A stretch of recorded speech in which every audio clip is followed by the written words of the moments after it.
और भिलाई चलिए। भिलाई के आत्मानंद स्कूल में लगातार छात्राओं की तबीयत बिगड़ने के मामले ने स्कूल प्रशासन और शिक्षा विभाग की चिंता बढ़ा दी है। 3 दिनों में 8 छात्राएं चीखने, बेहोश होने और हाथ पैर अकड़ने जैसी स्थिति में अस्पताल पहुंची हैं। वहीं हालांकि सभी की मेडिकल रिपोर्ट सामान्य आई है। शुरुआती तौर पर मामला मनोवैज्ञानिक कारणों से जुड़ा माना जा रहा है। जिला प्रशासन ने जांच शुरू कर दी और विशेषज्ञों की टीम छात्राओं की काउंसलिंग कर रही है। तो मेडिकल रिपोर्ट सभी की सामान्य पाई गई है।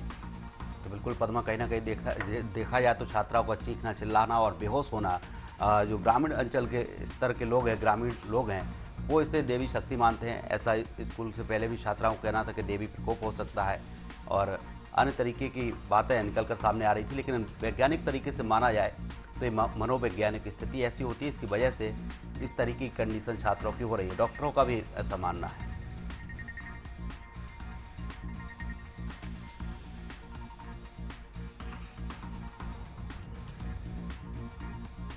तो दुर्ग में छात्राओं की तबीयत क्यों बिगड़ रही है?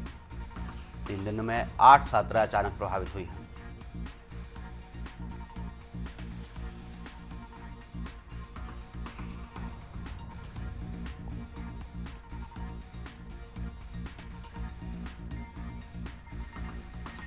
मनोवैज्ञानिक कारणों की आशंका, जांच अभी जारी है।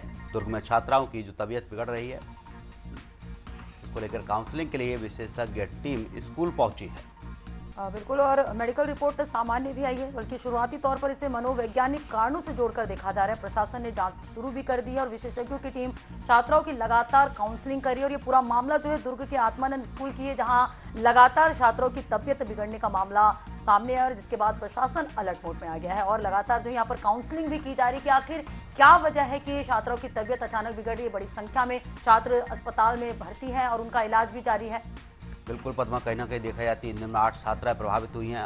छात्राओं का चीखना, चिल्लाना और बेहोश होना, ये अपने आप में बड़ा सवाल है कि आखिर छात्राएं जो स्कूल पहुंच रही हैं उसके बाद उनकी ये स्थिति क्यों हो रही है। वजह फिलहाल स्पष्ट नहीं हो पाया है। मनोवैज्ञानिक कारणों से भी जोड़कर देखा जा रहा है। वहीं अगर आम भाषा में जैसे आम लोगों की तुलना में अगर बात करें तो वो लोगों को लगता है कि कहीं तंत्र मंत्र का वजह हो सकता है, लेकिन मनोवैज्ञानिक कारणों से अगर जोड़कर इसे देखा जाए तो ये मनोवैज्ञानिक विषय भी हो सकता है। फिलहाल अभी मेडिकल रिपोर्ट सामान्य बताई जा रही है, अभी स्पष्ट नहीं हो पाया है। बिल्कुल पद्मा, कहीं ना कहीं देखा जाए तो मनोवैज्ञानिक या फिर डॉक्टरों की नज़र से देखें तो तंत्र मंत्र या जादू टोना जैसी कोई चीज़ें नहीं होती। इस पर ज़्यादा चर्चा के लिए हमारे साथ डॉक्टर स्मिता जी जुड़ गए हैं। डॉक्टर स्मिता जी, आपका बहुत बहुत स्वागत है एशियन न्यूज़ में। जो दुर्ग का एक स्कूल है जहाँ पर छात्राएं जाती हैं, इस स्कूल में चीखती हैं, चिल्लाती हैं, बेहोश हो जाती हैं। ग्रामीणों का मानना है, वहाँ के जो क्षेत्रीय लोग हैं उनका मानना है कि ये जादू तंत्र और टोना किया गया है, इस वजह से छात्राओं के साथ ये सब कुछ हो रहा है।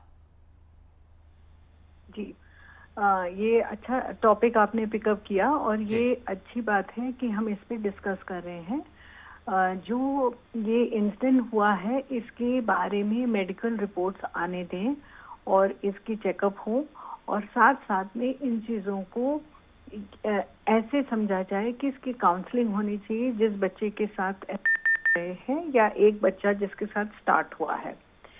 जी। ये अंडरस्टैंड करना चाहिए कि ये एडोलसेंट बच्चे हैं और इनकी फेंटिंग हो रही है। क्या ये स्ट्रेस रिलेटेड है और इनकी अगर एंजाइटी है तो उसमें हमको कैसे डील करना चाहिए। बिल्कुल स्मिता जी, जैसे कि इस तरह की घटना को रोकने के लिए क्या स्कूलों में मानसिक स्वास्थ्य और काउंसलिंग व्यवस्था कितनी जरूरी है? देखिए, इसमें 2-3 चीजें बहुत जरूरी हैं। काउंसलिंग होनी चाहिए, जो बच्चे हैं उनकी इंडिविजुअल होनी चाहिए। ग्रुप में बार बार ये बात करने से वो और स्ट्रेस बढ़ रहा है बच्चों को। तो जो भी बच्चे हैं उनकी इंडिविजुअल काउंसलिंग होनी चाहिए, पहली बात। स्टूडेंट और पेरेंट्स के बीच में कम्युनिकेशन या वार्तालाप बिल्कुल क्लियर होना चाहिए। इसके लिए इवैल्यूएशन, साइकोलॉजिकल इवैल्यूएशन अगर बच्चों का हो जाए तो अच्छा है, लेकिन इसको ग्रुप में नहीं करना है, सिंगल में करना है। यूजुअली देखा जाता है कि जब एक बच्चे को स्ट्रेस हो रहा है तो उसके मिलते जुलते लक्षण हम दूसरे में भी देखते हैं। स्मिता जी, क्या इस तरीके की कोई बीमारी भी होती है जिसमें बच्चे चीखते हों, चिल्लाते हों और बेहोश हो जाते हैं, या फिर कोई भी युवक या युवती जिसमें इस तरीके की कोई बीमारी भी रहती है क्या? देखिए, बहुत सारे इसके रीजंस हो सकते हैं, ठीक है। किसी एक को हो, कोई कारण से साइकोलॉजिकल कारण है या कोई हार्मोनल चेंज है या कोई जेनेटिक चीज है जो आ रही है। एक को हो सकती है, इतने सारों को नहीं हो सकती है। लेकिन ये भी हो सकता है कि एक को हुई है तो उसके देखा देखी दूसरे स्ट्रेस और एंजाइटी में आ रहे हैं। इसलिए इट इज वेरी इम्पोर्टेंट कि हम बच्चों को सपोर्ट दें, बच्चों को ये समझ में आए कि ये स्ट्रेस भी हो सकता है, ये एंजाइटी भी हो सकती है। क्योंकि जो मैंने ये पढ़ा है उसमें ये है कि जब हॉस्पिटल जाते हैं तो ये नॉर्मल दिखते हैं बच्चे।